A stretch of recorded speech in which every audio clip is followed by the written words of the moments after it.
Darkcast Network. Welcome to the dark side of podcasting. In 1999, she saved a couple from flooding after Hurricane Floyd. In 2002, she joined the Army so she could serve her country after the 9/11 terrorist attacks. In 2006, she vanished. On October 10, 2006, 29-year-old Margaret Haddican-McEnroe was a mother of 3 girls, including a 6-month-old, when she allegedly walked out of her Warren, New Jersey home, leaving behind her cell phone, car, and her baby. According to her husband, Margaret was dealing with postpartum depression at the time and had previously threatened suicide. But after 18 years with no sign of Margaret, those closest to her do not believe that she went missing on her own. When a person goes missing, there's a special kind of pain in the not knowing. I want to tell you the stories of those who never came home. Today, I want to tell you the story of Margaret Haddican-McEnroe. I'm Kona Gallagher. And I'm Ethan Flick. And this is And Then They Were Gone.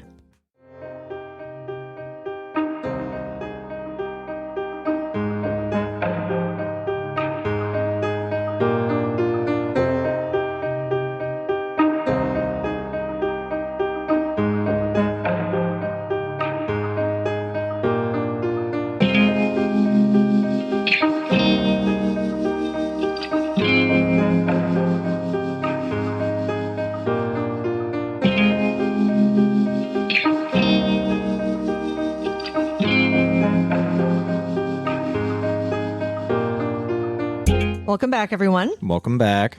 Thank you for joining us once again. I'm Kona. And I'm Ethan. And we're the husband and wife team behind this podcast. Each week, I tell you the story of an unsolved missing persons case. Ethan doesn't know anything about the case going into the episode, and he's here to provide his reactions and questions in real time, hopefully asking some of the same ones you have at home.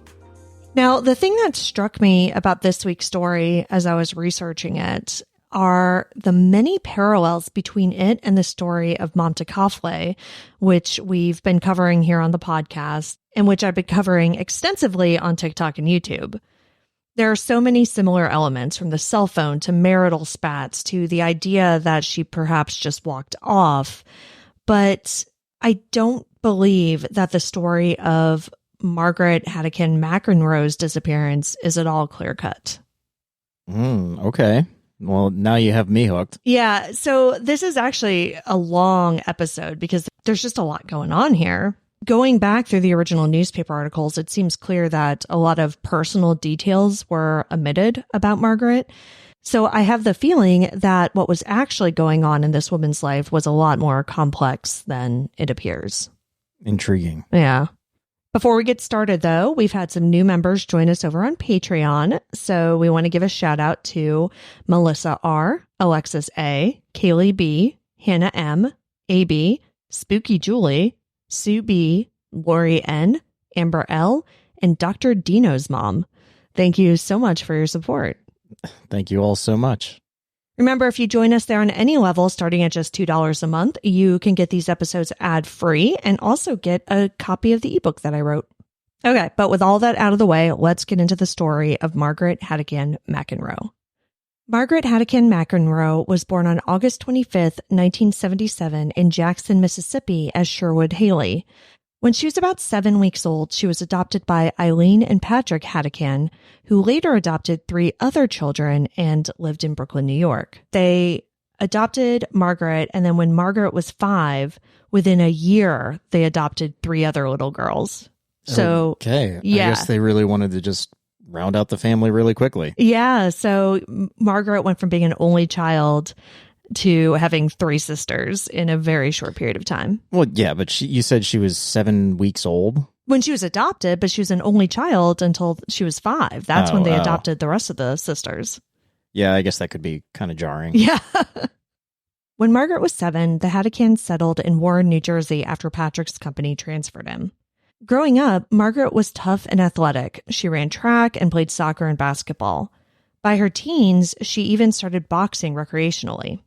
Though Margaret was small in stature at only 5'2" and 120 pounds, she was tough. When she's described by her family and friends in these early interviews, it's clear that you kind of need to read between the lines. Instead of the cliche of her lighting up a room, This is how an early article in the Courier News described Margaret. Margaret, quote, would develop a reputation as a spark plug who could be non-conforming in her beliefs and unfiltered in her conversation. A lethal mix of brute and cute, end quote.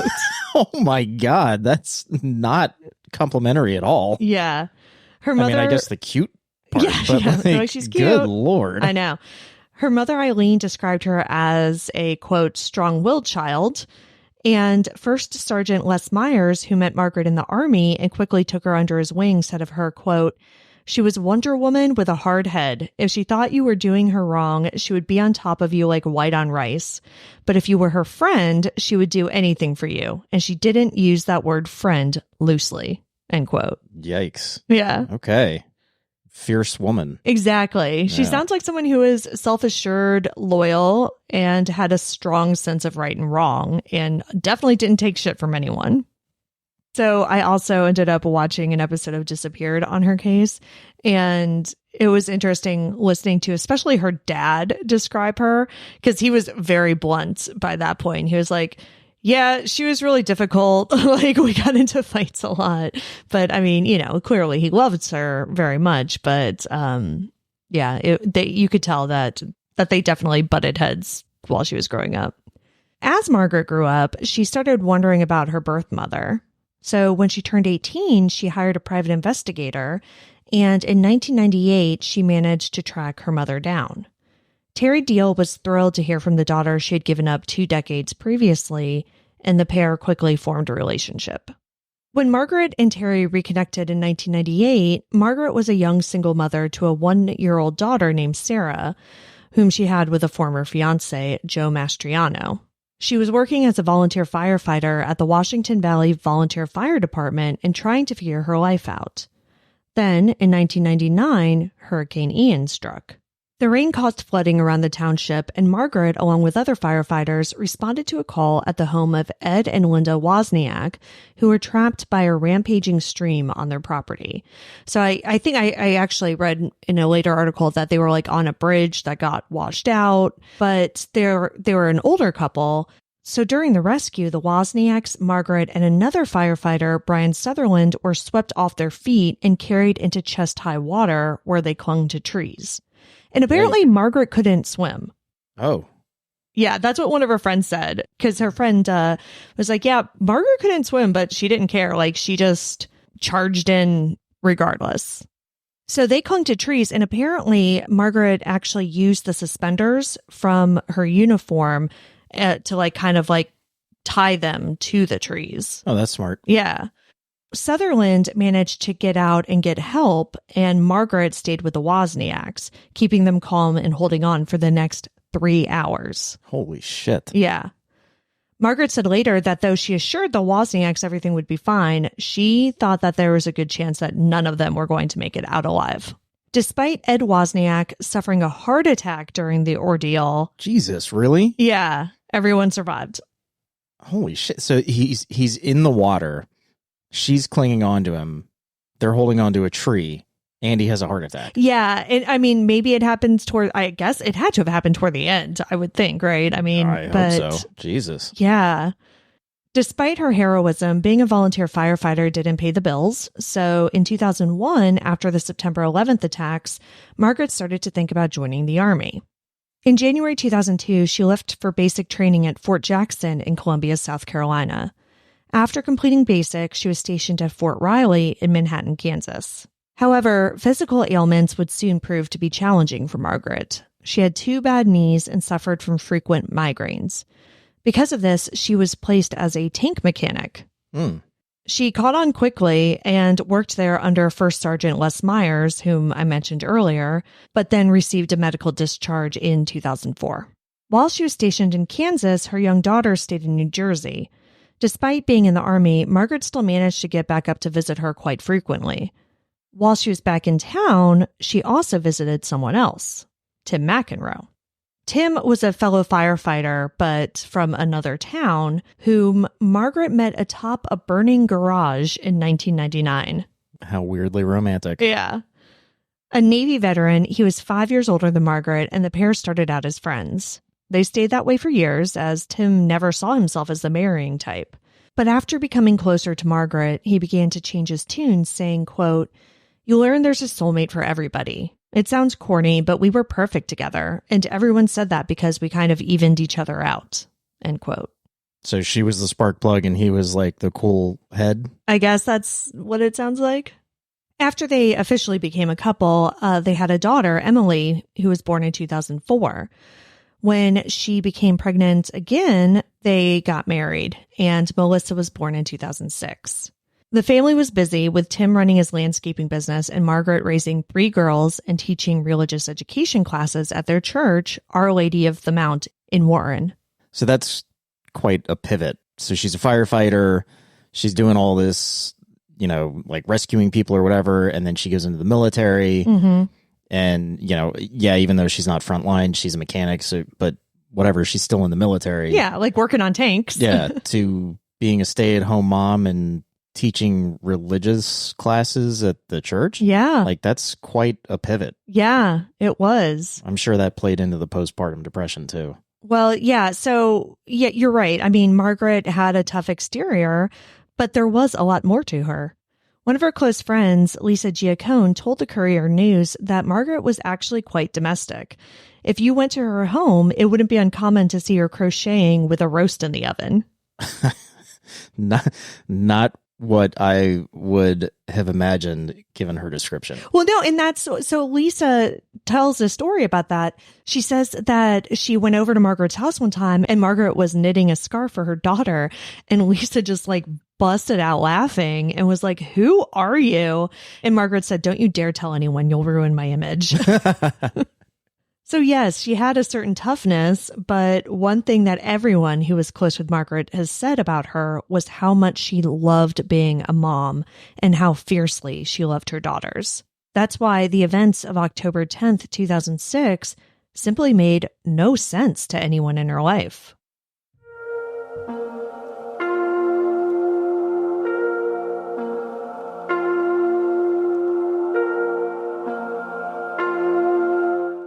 Lisa and Margaret were really close. They talked on the phone like 4 to 5 times a day and hung out all the time because they had kids the same age.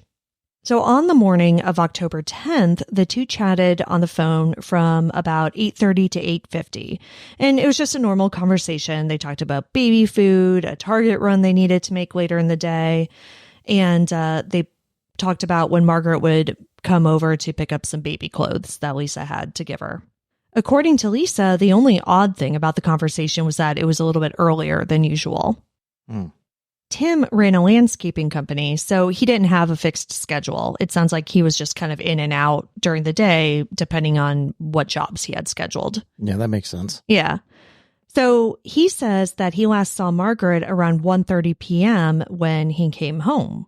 She had apparently called him earlier and asked him to grab some baby formula when he was out. So he went and did that, dropped off the baby formula, saw her, saw the baby.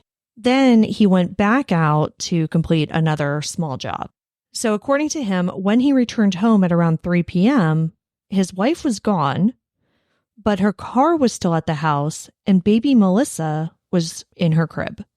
At first, Tim didn't know what to think. Margaret had left her car, and it didn't seem like she had taken anything with her. Her purse and coat were still home. But it was extremely unusual and concerning for her to have left the baby unattended for any length of time, you would think. I mean, she was an Army veteran and a firefighter. Like, she's not the type of person who you would assume would just take off and just think that her infant would be fine. Right. But there's no sign of forced entry, no evidence of robbery or anything like that. Nothing's out of place in the house. Everything looked completely normal. And the time frame of her disappearing between him seeing her and then coming back home from a job was an hour and a half? Yeah. Interesting. Tim's first thought, he's like, okay, well, I guess she just took a walk or something to clear her head because she didn't take anything, Right. So you don't necessarily go straight to oh God, she's been kidnapped or whatever. He's like, well, I guess maybe she took a walk. She's going to clear her head. So he didn't report her missing or really do anything at first.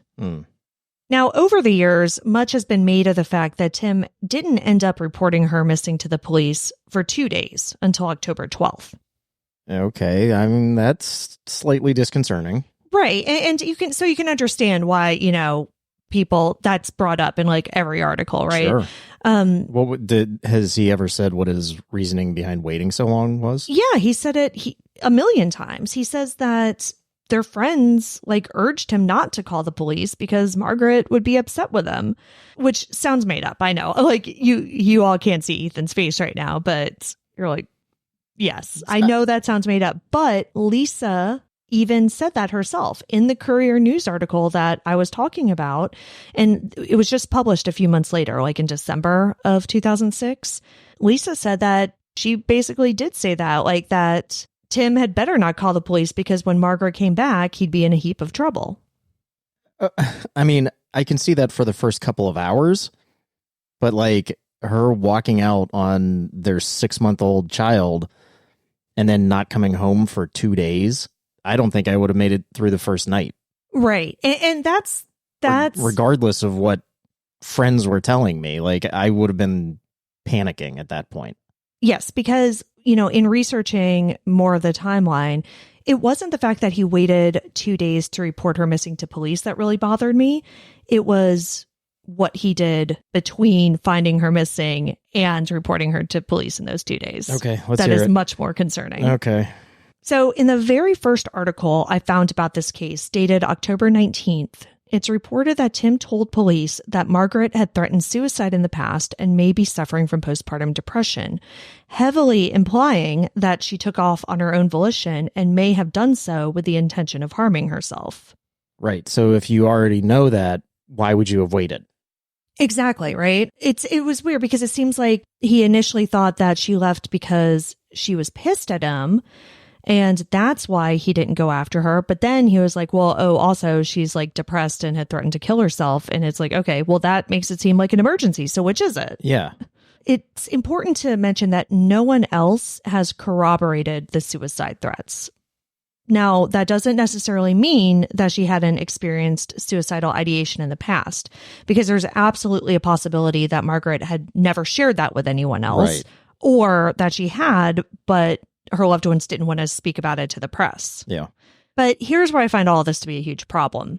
Margaret's family, her parents, the Haddicans, were local. I can understand why Tim didn't want to call the police on October 10th.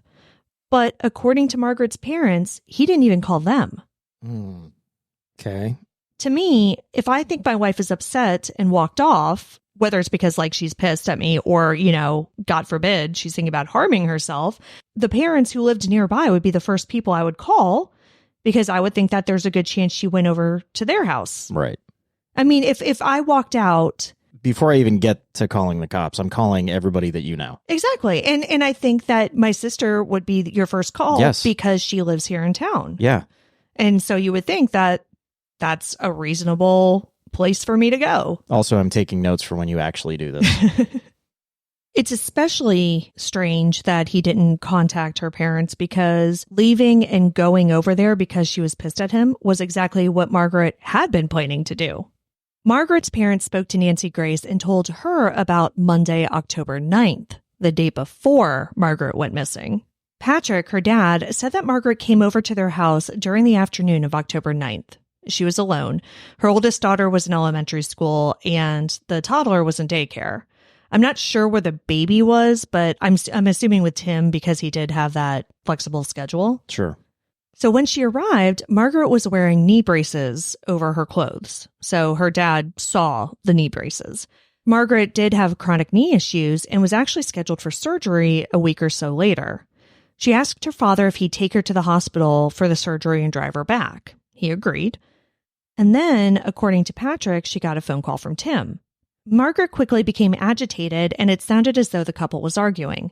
Patrick later said that he doesn't hear very well, so he didn't hear what they were arguing about. So when Margaret got off of the phone, he asked her what was going on. According to him, she said something to the effect of, "I'm going to divorce my bleeping husband." Oh. And he said bleeping. That's cute. Yeah. But honestly, this was the type of thing that Margaret would often say, so Patrick really didn't think anything of it at the time. I mean, it matches the description of her up to this point. Yeah, and they said that this was very common. You know, she'd blow up, she'd get mad, and just be over it. Yeah. Margaret went home, but later that night, she called her mother. Now, at some point in the afternoon of October 9th, Tim and Margaret had gotten into a huge fight. According to the episode of Disappeared on Margaret's case, it seems as though the fight was before she went over and talked to her dad. But from other accounts, it seems as though it may have been after. Or maybe it was both. Maybe the fight started on the phone and continued after she got home. Yeah. It's kind of important, though, because of Margaret's cell phone. It's never said explicitly, which is very frustrating, but it does seem as though the phone call between Margaret and Tim at her parents' house was on her cell phone rather than on their landline. Okay. Because this is 2006, so everybody had cell phones and landlines at the time. So then it appears as though she and Tim got into the fight, I think after she got home, and the fight got out of hand. Now, according to her friend Lisa, when Margaret would fight, she would yell, scream, and possibly hit. And that's the type of fight that Lisa, believes that they had that day. It was during this fight that Margaret's cell phone was broken and Tim called the police. Now, Margaret stormed out of the house, and when the police arrived, she was already gone. So Tim told them that and said that, you know, she's gone, everything's fine, we just had a fight. It's cool, though. So police left, and they never even filled out a report. All right. We won't get into the whole domestic violence thing. And how they didn't check to see if she was actually gone or, you know, okay or anything. He just met them in the driveway and was like, no, don't worry about it. Everything's cool. And they're like, all right. Okay. So later that night, Margaret called her mother, Eileen, and asked if she could bring the kids over the next day and stay with them for a while. Okay. Eileen told Nancy Grace about the plan. Quote, she would leave the kids at her parents' house and then go back and get some stuff because she had asked if she could stay with us, end quote. But on October 10th, Margaret didn't show up at her parents' house with the kids, like she had said the night before.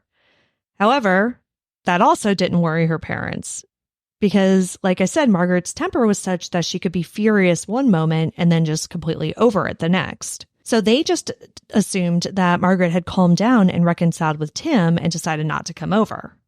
Okay. Now, Lisa also knew about this fight because Margaret called her Monday night from the firehouse and told her all about it. Even though Margaret had left the fire department to stay home with the kids, it was still a place she felt comfortable. Plus, she didn't have a cell phone, so she had to go somewhere to make a call. Right. Lisa said on Disappeared that Margaret was venting to her about the fight and how just sick of always fighting she was. Lisa, made sure that Margaret was okay, that, she felt all right going home, and then was like, listen, it's getting late, like, go home, get some sleep. And Margaret agreed. Now, we know that everything was relatively fine when Margaret returned home that night because she spoke with Lisa around 8:30 the next morning. Right. So we know that, nothing happened to Margaret night. Monday night. She was good. In that episode of Disappeared, we get a little more information about the call than what was originally reported on in the newspaper. According to Lisa, Margaret gave her a wicked laugh and said that Tim had accused her of doing nothing all day while he was at work. So I'm guessing that's part of the fight that they had. So Margaret decided to go on strike that morning of the 10th and let Tim deal with all three of the kids and get them to school and daycare while she stayed in bed. The rest of the chat was normal, like we talked about before, but when they hung up a little bit before 9 a.m., Lisa says that Margaret told her she had to go because Tim had just pulled up and that she talked to her soon.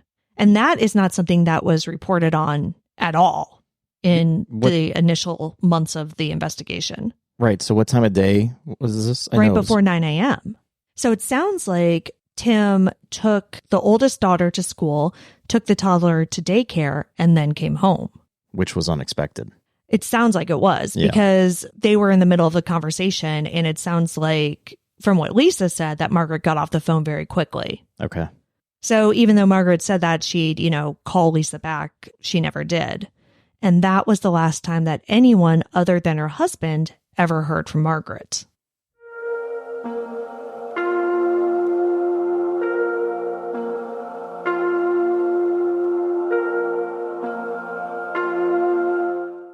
And this is why I think we need to widen the timeline.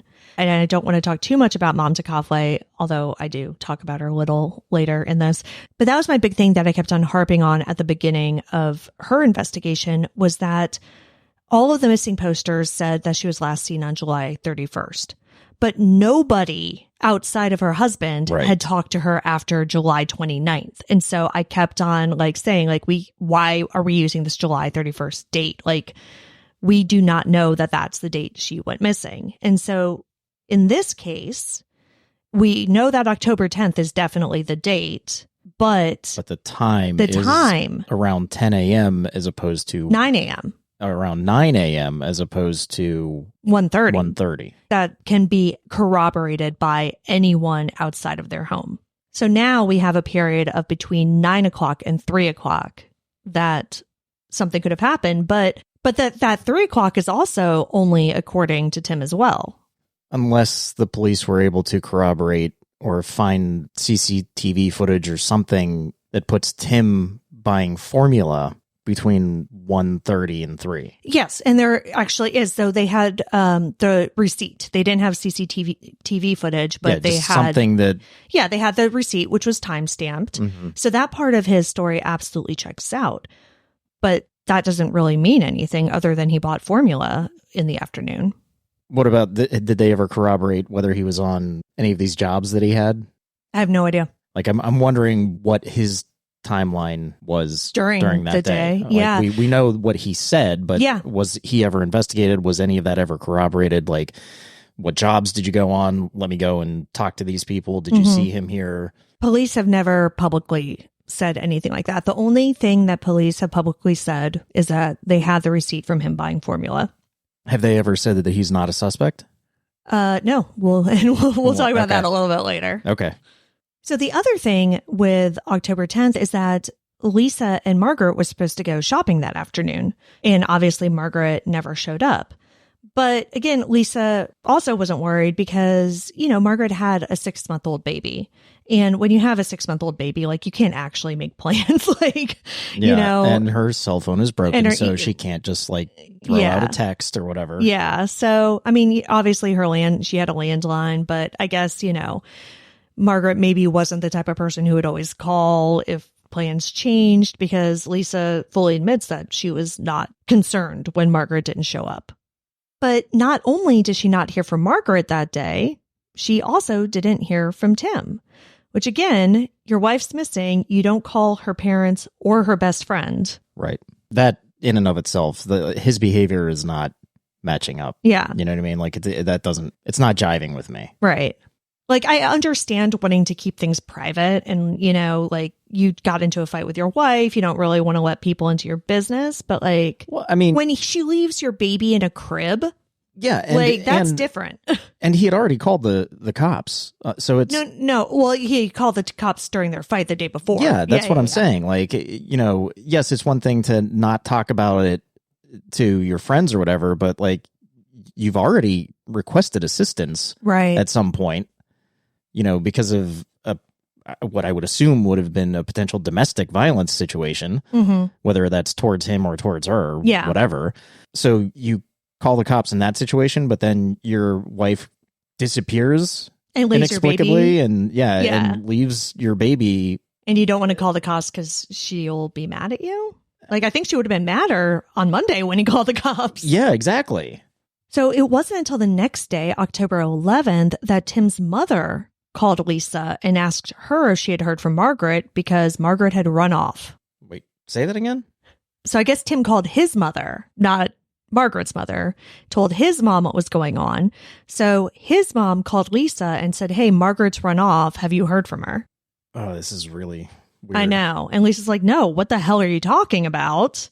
So Lisa's like, "Wait, what is going on? Did she take her car? Did she take her phone? What is happening?" And Tim's mom said, "No, the car was still in the driveway and Margaret's phone was broken." And then Tim's mother said to Lisa, "But don't tell Tim I called you." So Lisa, of course, was like, "Why not?" And according to Lisa, his mother told her that Tim didn't want anyone to know that his wife was missing. Why? Exactly. Why?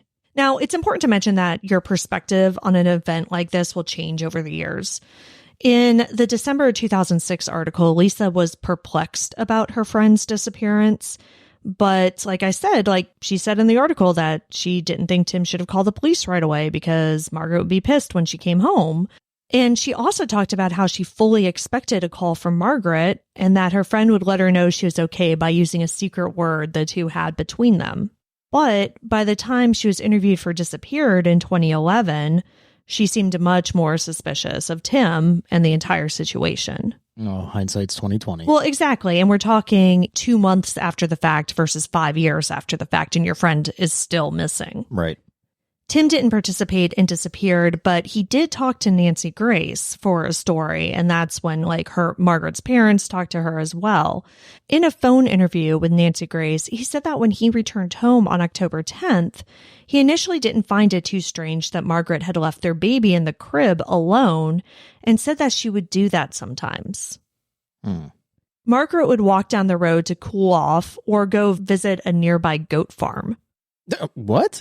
I don't know. Apparently there's a goat farm near their house and she would go and look at the goats. Okay. According to Lisa, though, because Lisa doesn't address that directly in the Disappeared episode, but she does talk about how Margaret would have never left her baby home alone because Melissa was actually born premature and spent the first couple of weeks of her life at the hospital. And because of that, Margaret was very protective of her and would almost always have the baby in the same room with her at home. So she couldn't see a world in which Margaret would just up and leave and go look at goats or whatever. And so when I listened to that phone interview that he did, and when he said that, she's like, oh yeah, she would do that sometimes. That to me very much sounds like a made up story. I mean, to explain away the fact that he wasn't freaking out. I don't believe that ever happened. I mean, it doesn't make sense. No. Even if Melissa hadn't been born premature, all of the descriptions of Margaret were that she was a fierce, protective mother. Yeah. So none of it makes sense that she would just walk down the street to cool off. No. So this is 2006. She's 29. And I was 27 when I had my first kid. And granted, this isn't her first kid. It's her third. But I just can't imagine ever leaving the house with my baby in the crib. No. No matter how angry I was or whatever, that just would have never occurred to me. And I can't see it occurring to her either. If you're pissed, you want some air and you don't want to be around your husband, you get the baby carrier, strap it to your chest and take off with the baby. Or if the baby's asleep, you step outside. Yeah. You don't walk down the street. No, you don't go visit goats. Yeah. So on Thursday, October 12th, after Margaret didn't return home or get in touch with anybody, Tim finally called police and reported her missing. But even then, despite the fact that it had been 48 hours since she was last seen, police didn't immediately start searching for her. Of course, because she's an adult and she can do what she wants. Well, it's beyond that. That's part of it. But the other part of it is that Warren Township is small and everyone in town had known Margaret for most of her life, including the police officers. So they knew her personally, and they fully admit on the episode of Disappeared that they assumed she had just left to cool off and would return on her own. For several days, though? I know. If she hadn't done that before, that's not part of her behavior. Well, we will get into what she had done before, to her actual past. Okay. So meanwhile, so we're 2 days out, right? It's October 12th. And she's been reported missing to the police. Nobody has called her parents yet. Jesus, really? Yeah. Her parents have no idea anything's going on. So nobody's called her parents just to say, hey, is she there? No. Jesus. No one. This is why I also believe that the major fight happened after she visited them on the 9th, because they didn't know that she didn't have her cell phone. So they had been trying to call her cell phone and get in touch with her that way, but obviously they weren't getting through to her. They finally called the home phone where they reached Tim's mother. And I believe this was Sunday. This was almost a week after she was last seen. And they couldn't get a hold of her all week. So they called the landline. Tim's mom answers. And Tim's mom doesn't say, oh, yeah, no, Margaret's not here because she's missing and has been reported missing to the police. She just says, oh, no, she's not here right now to take your call. What the fuck? I have no idea. So it wasn't until police formally launched their investigation on Monday, October 16th, 1 week after Margaret's disappearance, that Patrick and Eileen found out their daughter was missing. Wow. Yeah, so that's when police finally called them. That's crazy. Mm-hmm. So on that day, they went to Margaret and Tim's home and asked to search it. Tim was completely cooperative and let them... He's had a fucking week to clean everything up. Well, that was interesting because he didn't clean everything up. So he let them do a forensic search of their home and of Margaret's computer. While investigators were in the home, they found Margaret's smashed cell phone still in the trash a week after the fight. Tim also tells police that Margaret threw a knife at him during their altercation. Okay. When asked why he hadn't mentioned the phone or the knife when police responded to his home on October 9th, he said it's because he didn't want to get Margaret in trouble. All right. Investigators were, of course, looking at Tim as a suspect, but there was no direct evidence of foul play. Plus, when they interviewed her family and friends, apparently more than one person said that she may have been suffering from postpartum depression. That, coupled with Tim's allegations that Margaret had threatened to kill herself, police went down that direction. On October 19th, they performed extensive searches. Officers who knew Margaret personally searched areas that she had liked to go while she was growing up. Hundreds of volunteers came out, along with search dogs and helicopters, all in hopes of finding the young mother, but they didn't uncover a single trace of her.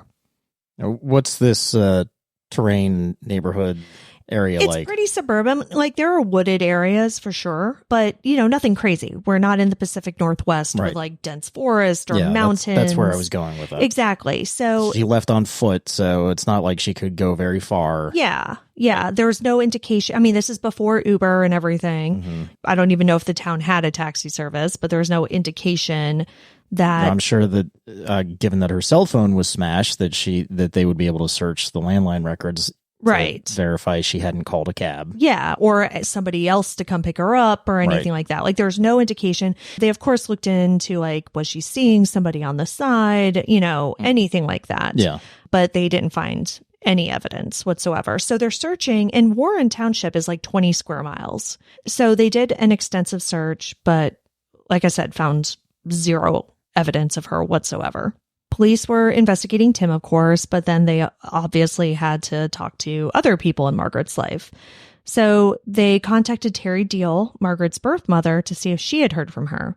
Terry lived in Illinois and had not heard from her daughter. They also contacted another man in Margaret's life, her former fiancé and father of her oldest daughter, Joe Mastriano. Now, Joe is a big question mark in this story. In fact, I only found one article over the years that actually mentioned his name. Everything else I watched or read simply referred to him as a previous relationship. But he and Margaret had been going through a contentious custody battle shortly before Margaret's disappearance. And custody battles can absolutely be motives in cases like this. Oh, yeah, for sure. Joe has never spoken publicly about Margaret's disappearance or the custody battle, so we don't have his perspective on it. But what we do know is that the whole custody thing caused a rift between Margaret and her parents. In an October 20th, 2006 newspaper article, Patrick says, quote, "Margaret was having a custody battle with Sarah's father. There was a little bit of an estrangement, but it was clearing up rapidly in the last few months," end quote. Meaning that there was an estrangement between him and Margaret. So apparently, like, Margaret was not bringing the kids over. She wasn't really, like, speaking to them at all for a time because of this. Now, this was elaborated on a little bit in August 2007 when family members began fighting on a court TV internet forum devoted to Margaret's case. Jesus. Yeah, the forum itself is gone, so I can't see any of the original posts, but there was a newspaper article about all of this. The two main players in this were Margaret's birth mother, Terry Deal, and her younger sister, Christine Haddican. Terry went after the Haddicans because, according to her, Margaret told her that her parents took Sarah's father's side in the custody battle that they were having. But I am curious about what the whole issue was with custody, because it doesn't seem as though Sarah's father was actually trying to get her to live with him. I think he and Margaret's parents were trying to get Sarah to live with them. Why? I don't know. But she's got 2 other kids. Right, at that point, yeah. But this apparently started a while back. So I think this was like a long time ongoing thing. Because when Margaret was in the army and stationed in Kansas, Sarah was not staying with her father. She stayed with Margaret's parents. Okay. Then, right after Margaret's disappearance, Sarah didn't stay with Tim and her sisters, and she didn't go back with her father. She went back to Margaret's parents' house. Eileen made an interesting statement about this custody battle, saying, quote, "I don't know if siding is the correct terminology, but I guess it could be seen that way. There were things that Margaret was doing that weren't great, and we could see that." End quote. Well, I wonder what that means. No idea. If that were true, why were her parents only trying to get custody of the oldest daughter? So Margaret came back. She was discharged from the army in 2004. And it sounds like that's kind of when this all started. It sounds like, just reading between the lines, like maybe her parents wanted Sarah to stay with them and not go back to Margaret when she came back. And they kind of teamed up with Sarah's father to make that happen. But then she gets married, she gets pregnant with her second child with, Tim, and then they get married, they and have a third kid. And so it seems like though that this was still getting pushed up until, a few months before she went missing. Because according to what Margaret's father said, it was really like the past several months that things were starting to get back to normal between them. So yeah, we don't know exactly what was going on, but it definitely seems like there was more going on in Margaret's life than what has been made public. But let's get back to the original investigation in October 2006. Tim's initial story to the police is that Margaret had been suffering from postpartum depression. They got into a fight. She threatened to kill herself, either during the fight or sometime in the past. That part's kind of unclear. And the next day, he returned from work and she was gone. Police did investigate the suicide angle, but found no evidence. Then, at some point after this, Tim tells detectives that he did realize something was missing from their home. One of Margaret's army duffel bags and $11,000 in cash. Whoa. What? Yeah. Okay. Missing from the home, meaning they just have $11,000 in cash just stashed somewhere in the house? Yeah, and the reasoning behind that was that, he deals in a business that is like often a cash business. Okay, so do a lot of people. They don't stash $11,000 in a house. Yeah, well, apparently he did, and then apparently at some point he realized it was missing. You don't think that would be the first place you go to look? Yeah, I don't know. So Margaret didn't take her knee braces, her car, or her child, but apparently walked out of the house in an army sweatshirt and pajama bottoms carrying a bag full of cash. That's his theory? Yes. Okay. It didn't appear that Margaret had packed clothes when she left, although it does seem possible that she could have taken a few things with her, since she did apparently have that black duffel bag. And that I get. I mean, because it's like, if I took a few items out of my closet, you would never know. You could take half your closet and I wouldn't know. Exactly. She obviously didn't take all of her clothes with her, but she very well could have taken a few things. Mm-hmm. So the police did their searches in October, but didn't find anything. But then on November 23rd, they did find a bizarre clue. That morning, a police officer from a neighboring township was driving home and passed through Warren. He saw a man on the side of the road, like on the other side of the guardrail, and he said he was acting suspiciously. Now, this particular area was a cell phone dead zone, so the police officer couldn't call it in, and he's in his personal car, so he didn't have his radio or anything. Mm-hmm. So once he got home, he did call the Warren police and say, "Hey, I saw this guy. He looked a little weird. You might want to go check it out." So police sent a patrol out there, but, the man was gone by that point. But the officer who went out there did find something, an army t-shirt. Now, this location was right by Margaret's house, so they instantly connected this to her. Mm-hmm. They showed Tim the shirt, and he positively identified it as belonging to his wife. But here's the thing. Margaret had been missing for over a month at this point, but the t-shirt did not look like it had been outside on the side of the road for any significant amount of time. The shirt was also in a very obvious area, and this area had been searched previously by police. So they don't think that there's any way it could have been out there and missed initially. They believe that the shirt was planted there in order to throw off the investigation. They sent it to the state crime lab, but nothing of evidentiary value was found, and Margaret's case eventually went cold. So that officer from the other township, did he give a description of the individual? One would assume he did. Well, yeah, one would assume, but that hasn't been made public. Yeah, I'm wondering if it matches Tim. Tim, right. So years go by, and familial relationships became more and more strained. I mentioned the 2007 court TV forum argument. It apparently got ugly. Terry was going after the Haddicans for taking Joe's side in the custody battle and alleged that they didn't even try to call Margaret for days after she went missing. And the Haddicans, again, deny that. They said that they were calling her, but they were calling her cell phone and, whatever. Christine Haddican said that Terry had no idea what she was even talking about and accused Tim of harming Margaret because he waited 2 days to report her missing. Again, that 2 days, like I said, has just been brought up in every single article that's been written about this case. It's very odd.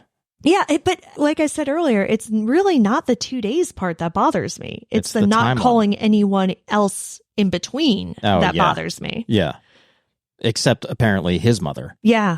Who then kept that a secret also. Right. Now, for his part, Tim McEnroe just stayed out of all of it, telling the Courier News that he would never post on the website, meaning the Court TV forum, because, quote, "It's like I'm on a tightrope. Everything is directed at me. I'd love to go on there and defend myself, but that doesn't do anything to help me." Yeah, And I mean, honestly, I agree with him. I agree with him completely, too. Yeah, I mean, if we believe everything that he said, I'd keep my fucking mouth shut, too. Yeah, because he's right. There's no good that would come out of it. Absolutely not. Yeah. Anything that he says, people would pick apart and turn it around to make it seem like he's more guilty. Absolutely.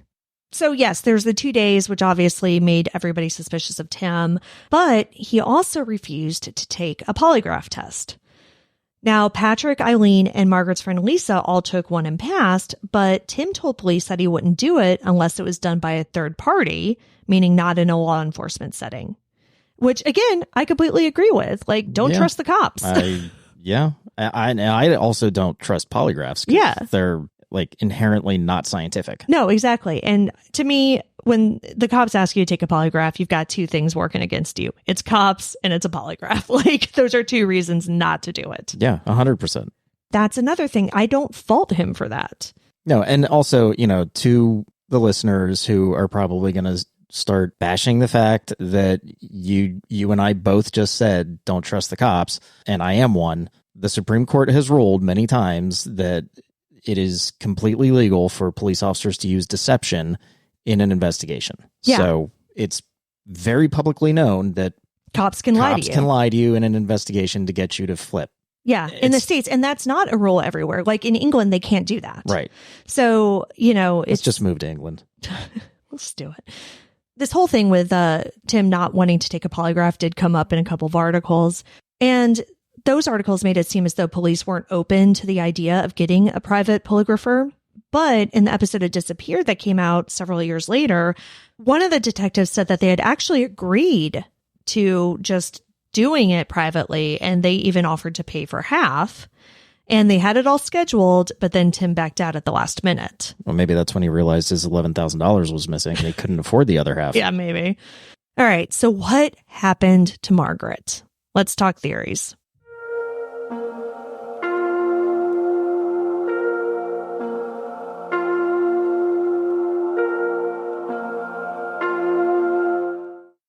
So let's talk about the suicide theory. Nobody in Margaret's life, other than her husband, apparently, thought that she would ever consider suicide. Which, as we've said, a lot of families would say that, and unfortunately, not all of them would be correct. Yes. It's perfectly reasonable and understandable for that to happen, for that situation to happen, where, right. You have a spouse who is confided in about something very deeply personal that would never confide in other family members or friends. Right, exactly. However, Margaret leaving on foot and her body going undiscovered for 18 years makes this theory not impossible, but unlikely. Right. Yeah, again, this is the area where she went missing. Right. It's not densely wooded. It's not filled with a bunch of animals that if she went into the woods, killed herself, and then the animals destroyed the body. Like, yeah. this is a suburban one would neighborhood. think they would also have maybe found the $11,000 in the duffel bag. There you go. Now, the second big theory is that Margaret left on her own and just decided to walk away from her life.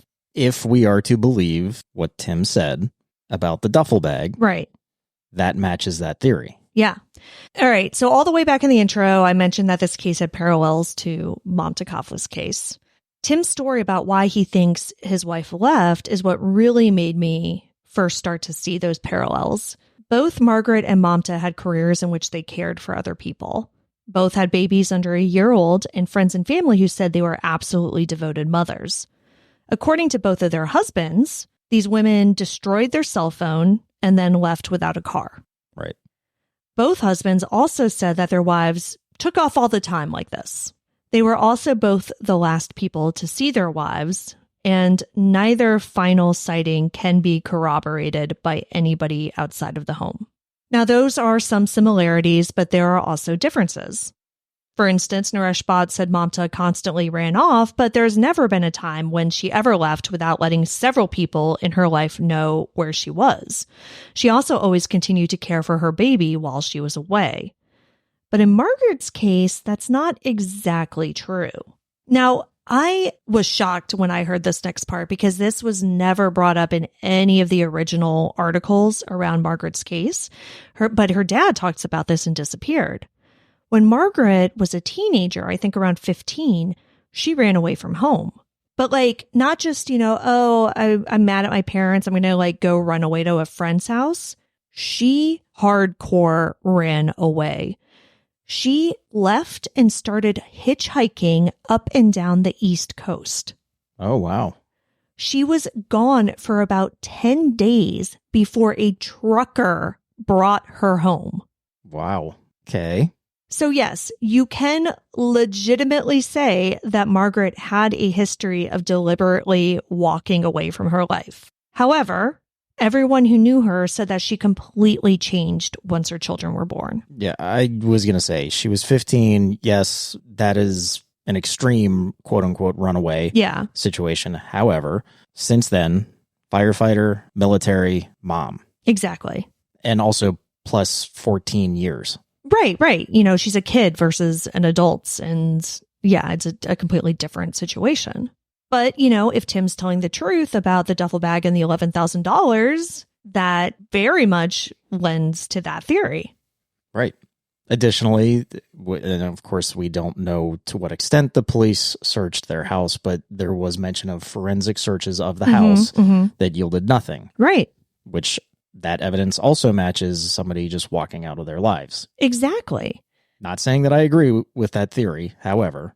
Right. And that's why this case hasn't been solved in 18 years, because there's just not solid proof pointing in any one direction. Right. So let's get to the more obvious theory, of course, that Tim isn't telling the truth about any of this, and he did something to harm his wife. Police have stated that they've never been able to determine if that $11,000 was real or missing. They've also said that Tim has said over the years that different dollar amounts were missing. So apparently the 11,000 was the first amount, but then he later said it was 6,000. And then another time he said it was 5,000. I mean, it would be one thing if he was said it was 10,000 once, 11,000 that the next, what I mean? Yeah. But $5,000 missing to $6,000 I don't know. missing? That's a pretty big change. And they were also suspicious about when they finally, went to search the home, that the broken phone was still in the trash. The way that the detective described it, he's when they went there, it was Tim had deliberately left these things out because he wanted to explain them. you know? Yeah, but you said that it was found in the trash. Yeah, but like, why had the trash not gone out in the past week? You know, I mean, and he said that like they still saw signs of the fight that they had had the day before she left. And it's almost, they just felt that it seemed like he left all that out there to like prove that this fight happened and that Margaret was angry and like to kind of bolster the theory that she left. Could be, or it could just be that he's messy and he Right. was used to her cleaning up the house. Yeah, exactly. But in terms of the cell phone, it has been reported since the beginning that Margaret's phone was broken on October 9th. But on Nancy Grace, Tim blew that off, saying that the phone was broken days before Margaret went missing. Well, they couldn't have been, because didn't her parents say that on October 9th they saw her talking on a cell phone? No, so we don't know if she was talking on the cell phone at their house, but Or they if it was didn't a know. landline? Yes, we don't know if she had made that call to Tim on a cell phone, but they did not know that her phone was broken because they were calling her cell phone all week. Yeah, no, I know that. I'm just saying that if she were on that phone call with Tim getting into a fight at her parents' house on her cell phone, Yeah. then his story's bullshit. Well, yeah, exactly. But But we don't know. They haven't said whether that phone call was made on her cell phone or their landline. right. Okay. But they had no reason to think that her cell phone was broken. Right. I'm also bothered by the fact that he threw postpartum depression and suicide out there so quickly. It really feels as though he was trying to steer the investigation that way. So that very first newspaper article that came out on October 19th was really interesting because it was front page news. And the part that was on the front page was, you know, about this mom who was missing, right? And it gave the basic information. And then it was continued on another page. And the second page of the article was all about the dangers of postpartum depression. Okay. It was really interesting because to me, there wasn't like this sense of like, oh my God, this adult woman is missing. It's like, yeah, this woman's missing and this is probably going to be a tragic story about postpartum depression. Yeah. You know what I mean? Like, yeah. It was just a weird way to kind of frame it, I think, that early.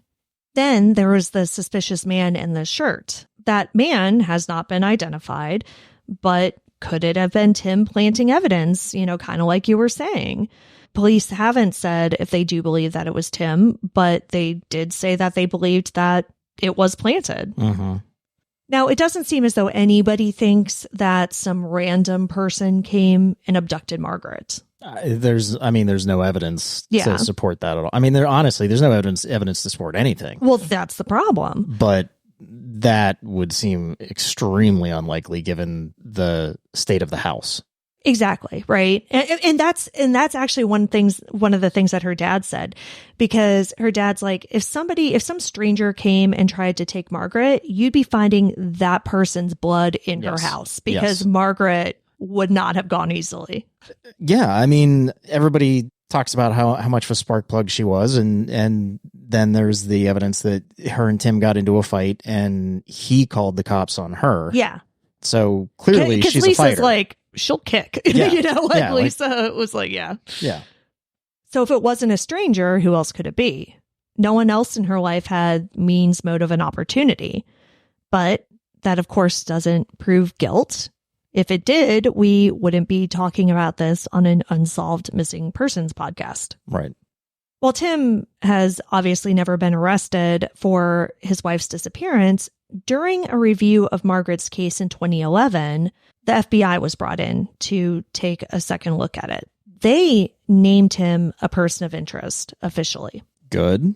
Yes. And the Warren police are like, he's always been a person of interest, but that was just, you know. I'm sure they just didn't put it out publicly. Exactly. He's like, but yes, the FBI made that official in 2011.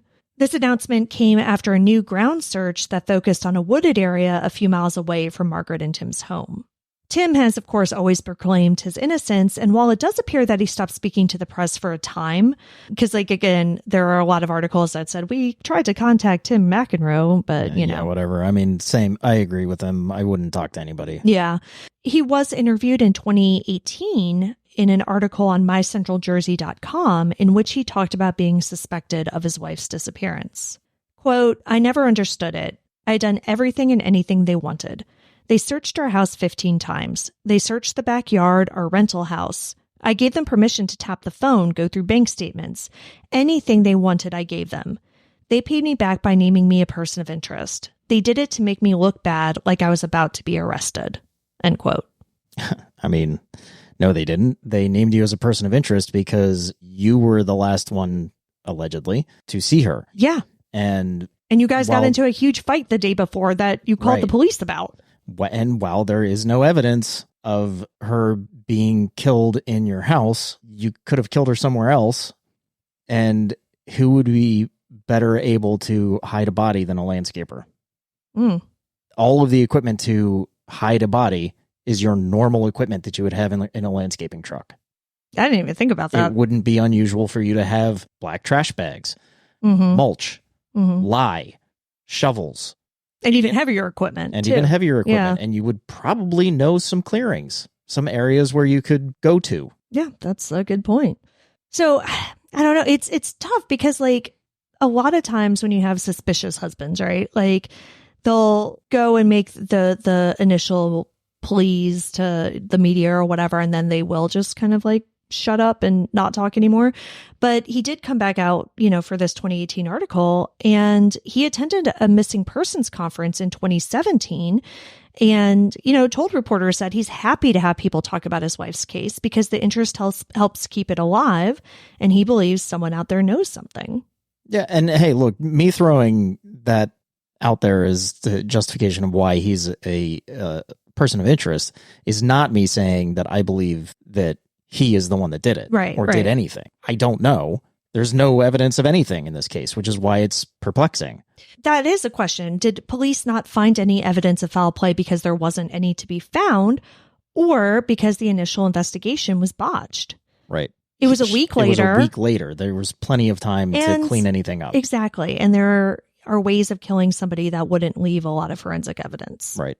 So we obviously don't know, right? But Tim Pino, retired Somerset County Sheriff's Office K-9 Unit Commander, has his opinion on it. Quote, "To this day, I wish our K-9 unit had been given the opportunity, as soon as Margaret had been reported missing, to track for her human scent around the perimeter of that house with our bloodhounds.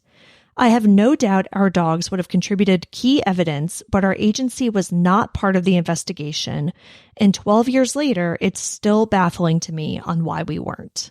End quote. What agency is this? The Somerset County Sheriff's Office K-9 Unit. So Warren Police wouldn't let the county sheriff K-9 unit come in and search. Well, I don't know if wouldn't let. I mean, they just didn't ask for assistance. And we're assuming that Warren County doesn't have the capability of that type of canine search. I would assume, because they're just such a tiny township that I wouldn't think that they would have any of that. Interesting.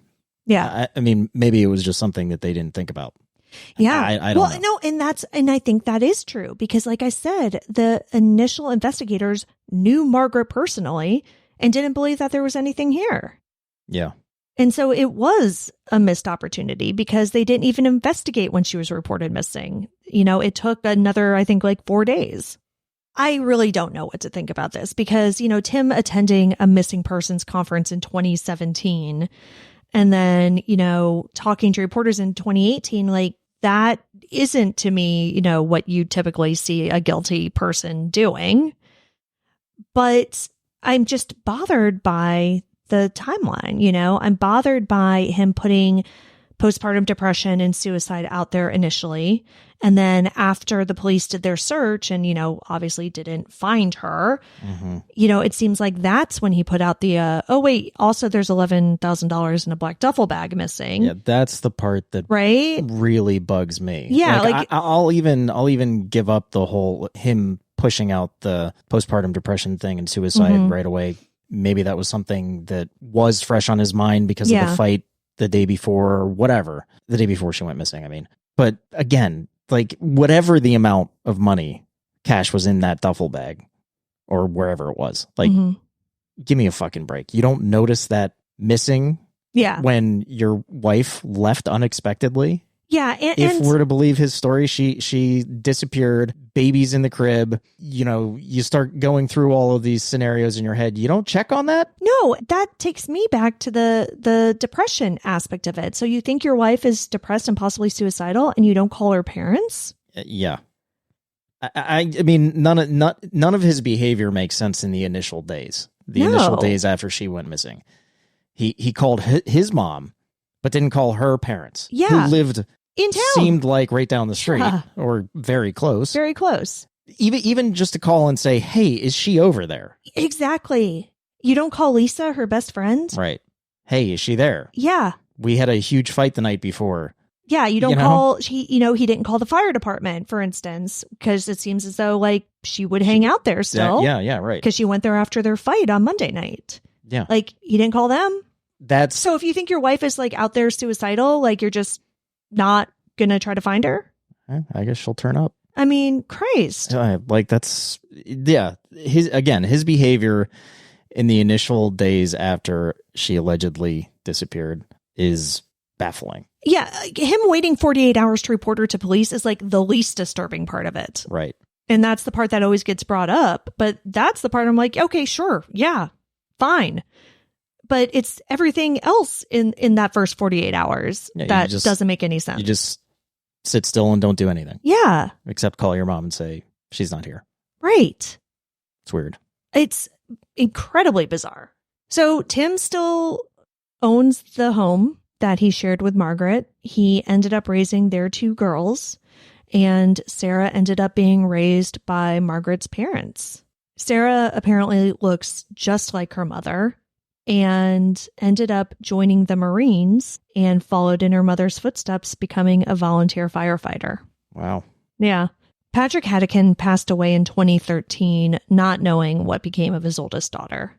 The rest of her family and friends hope for answers, but this episode is being released just a few days after the 18th anniversary of Margaret's disappearance, and nothing new in this case has happened in years.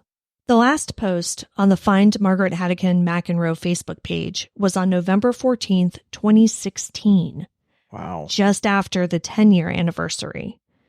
It reads, quote, "We have never given up. There is literally nowhere to look. We had the police, FBI, search teams, TV, and so forth all looking for Margaret for years. Her daughters are now getting older, and it's harder to keep this away from them. Every time there is a lead, every psychic we listen to, every clue, even though it doesn't pan out, we follow. But there's nothing there. No evidence, no body, no nothing. There's nothing to follow. On our own personal pages, we talk about Margaret and keep her alive in our hearts. Our family loves your support and prayers. I promise the second we have a solid lead, it will be posted here. Thank you so much." End quote. While 18 years is a long time, we've seen cases, even recently, that have had major breaks. There's always hope that one day someone will talk and the mystery of Margaret Haddican-McEnroe will be solved.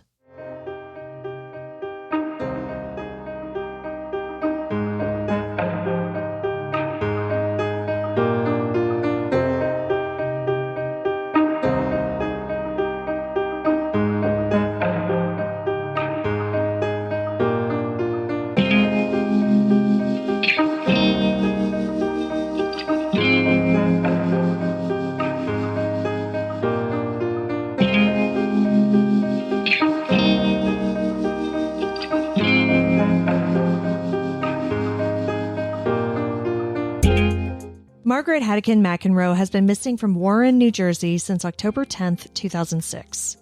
She's a white woman with brown hair and brown eyes. At the time of her disappearance, she was approximately 5'2" and 120 pounds.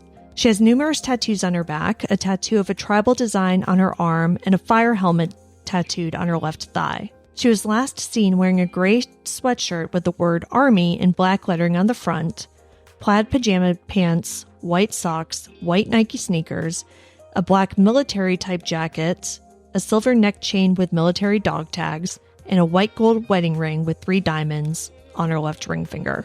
Margaret was 29 when she went missing. She would be 47 today. Anyone with information regarding Margaret Haddican-McEnroe's disappearance is urged to contact the Somerset County Prosecutor's Office at 908-231-7100 or the CrimeStoppers tips line at 1-888-577-TIPS. You can see all the sources for this episode along with photos and videos at our website, andthentheywere.gone.com.